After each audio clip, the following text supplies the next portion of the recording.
ഈ വിശുദ്ധ കുർബാന കഴിഞ്ഞാൽ ഉടനെ തന്നെ നടക്കുന്നത് ദിവ്യകാരുണ്യ എക്സിബിഷന്റെ ലൈവ് ഷോയാണ്. അതായത് മിശിഹായുടെ രക്ഷാകര രഹസ്യങ്ങൾ ജനനം മുതൽ ഉദ്ധാവനം വരെ അത് ലൈവായിട്ട് ഈ ദിവ്യകാരുണ്യ നഗറിന്റെ ചുറ്റും അവതരിപ്പിക്കും. അതോടൊപ്പം തന്നെ 4 നൃത്യങ്ങളും ഇതേ വിഷയത്തോടനുബന്ധിച്ച് ക്രമീകരിച്ചിട്ടുണ്ട്. ഈ ദിവ്യകാരുണ്യ ലൈവ് ഷോ കഴിഞ്ഞാൽ ഉടനെ തന്നെ ദിവ്യകാരുണ്യ പ്രദക്ഷിണം ആരംഭിക്കുകയാണ്. ദിവ്യകാരുണ്യ പ്രദക്ഷിണത്തിൽ ഏറ്റവും മുന്നിലായിട്ട് തിരുവസ്ത്രങ്ങൾ അണിഞ്ഞ 2 വൈദികർ ദിവ്യകാരുണ്യ പ്രദക്ഷിണത്തിന്റെ ബാനർ പിടിക്കും. അതിന്റെ പിറകിലായി 1500 ആദ്യ കുർബാന സ്വീകരിച്ച കുട്ടികൾ, ആൺകുട്ടികളും പെൺകുട്ടികളും ആദ്യ കുർബാന വസ്ത്രത്തിൽ പുഷ്പതാലങ്ങളേന്തി തിരികളേന്തി ഈ ദിവ്യകാരുണ്യ പ്രദക്ഷിണത്തിൽ പങ്കെടുക്കും. ഓരോ ഫൊറോനയുടെ, അതായത് മാലോം, വെള്ളരിക്കുണ്ട്, ചെറുപുഴ, തോമാവരം ഫൊറോനകളിൽ നിന്നുള്ള ആദ്യ കുർബാന സ്വീകരിച്ച കുട്ടികളാണ് ആദ്യ കുർബാന ഡ്രസ്സിൽ ദിവ്യകാരുണ്യ പേടകത്തിന്റെ മുന്നിലായിട്ട് അണിനിരക്കുന്നത്. ഓരോ ഫൊറോനയിലെയും കുട്ടികൾ കഴിഞ്ഞാൽ ഉടനെ തന്നെ 60 അൽത്താരബാലന്മാർ കൈമണികളുമായിട്ട് അണിനിരക്കും. അടുത്ത ലെയർ കഴിഞ്ഞാൽ ഉടനെ 60ഓളം അൽത്താരബാലന്മാർ ദീപശിഖകളേന്തി അണിനിരക്കും. അതിന്റെ പിന്നിലായി ദിവ്യകാരുണ്യ പേടകത്തിന്റെ മുന്നിലായിട്ട് ദൈവശാസ്ത്ര വിദ്യാർത്ഥികളും 10 ഡീക്കന്മാരും അടങ്ങുന്ന ഒരു സംഘമാണ് 40 ധൂപക്കുറ്റികൾ വഹിക്കുന്നത്. അതിന്റെ പിന്നിലായിട്ടാണ് ദിവ്യകാരുണ്യ പേടകം വെളിപാടിന്റെ പുസ്തകത്തിൽ സൂചിപ്പിക്കുന്ന പോലെ 12 അപ്പസ്തലന്മാരും 12 മൂപ്പന്മാരും ചേർന്ന് സംവഹിക്കുന്ന ആ പേടക ദർശനത്തിന്റെ പ്രതിനിധാനം ചെയ്തുകൊണ്ടാണ് ഈ ദിവ്യകാരുണ്യ പേടകം ഒരുക്കിയിരിക്കുന്നത്. ഏകദേശം 15 അടിയോളം ഉയരമുള്ള ഈ ദിവ്യകാരുണ്യ പേടകം പുഷ്പാലങ്കൃതമാണ്. അതിൽ അരുളിക്ക പ്രദക്ഷിച്ചിട്ടുണ്ട്. അഭിവന്ദ്യ പിതാവും മറ്റ് 23 വൈദികരും തിരുവസ്ത്രങ്ങൾ അണിഞ്ഞാണ് ദിവ്യകാരുണ്യ പേടകം സംവഹിക്കുന്നത്.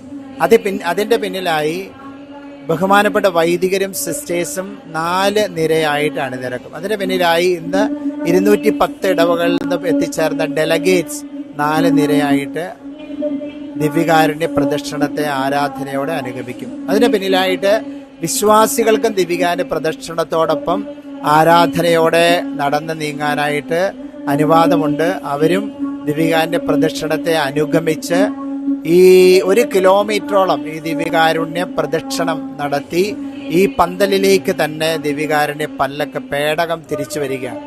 തിരികെ വന്നു കഴിഞ്ഞാൽ അഭിവന്ദ്യ പിതാവ് വിശുദ്ധ കുർബാനയുടെ ആശീർവാദം നൽകുന്നതോടുകൂടെ ചരിത്രത്തിൽ ആദ്യമായി 71 വർഷത്തെ ചരിത്രത്തിൽ ആദ്യമായി തലശ്ശേരി അതിരൂപതയിൽ നടക്കുന്ന ദിവ്യകാരുണ്യ കോൺഗ്രസ് സമാപിക്കുകയാണ്. ഇത് വെറും ഒരു ഈവന്റ് അല്ല, മറിച്ച് വലിയ പ്രാർത്ഥനയുടെ പിൻബലത്തിൽ നടത്തുന്ന ഒരു ആത്മീയ ഉത്സവമാണ്. ഈ തോമാവരത്ത് തന്നെ 101 ദിവസത്തെ 13 മണിക്കൂർ ആരാധനകള്, എല്ലാ വെള്ളിയാഴ്ചയും രാപ്പകൽ ആരാധന, അതിരൂപത ദിവ്യകാരുണ്യ വർഷമായിട്ട് 2024 വർഷം ആചരിക്കുമ്പോൾ എല്ലാ ബഹുമാനപ്പെട്ട വൈദികരും ദിവ്യകാരുണ്യത്തിന്റെ വിഷയത്തിലാണ് വാർഷിക ധ്യാനം നടത്തിയത്. അതിരൂപതയിലെ എല്ലാ ഇടവകളിലും എമ്മാവൂസ് സന്ധ്യകൾ ദിവ്യകാരുണ്യ കോൺഗ്രസിന് മുന്നോടിയായിട്ട് നടന്നു. ഈ ദിവ്യകാരുണ്യ വിഷയത്തിലുള്ള പ്രത്യേക പഠന ശിബിരങ്ങൾ ഇടവകൾ തോറും നടന്നു. ഒത്തിരിയേറെ പ്രാർത്ഥനയുടെ പിൻബലത്തിൽ നടക്കുന്ന ദിവ്യകാരുണ്യ കോൺഗ്രസ് അനേകർക്കാണ് അത്ഭുതകരമായ രോഗശാന്തിയും ദൈവിക ഇടപെടലുകളും ദൈവകൃപയും മാനസാന്തരത്തിന് ഉതകുന്ന കൃപകളും സമ്മാനിച്ചിട്ടുള്ളത്.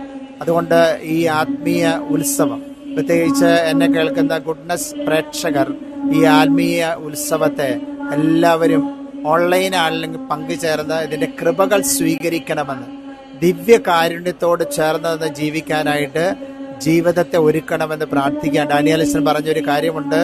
വിശുദ്ധ ബലിപീഠത്തിൽ അഴിയാത്ത ജീവിതത്തിന്റെ കുരുക്കുകൾ ഒന്നുമില്ല. അതുകൊണ്ട്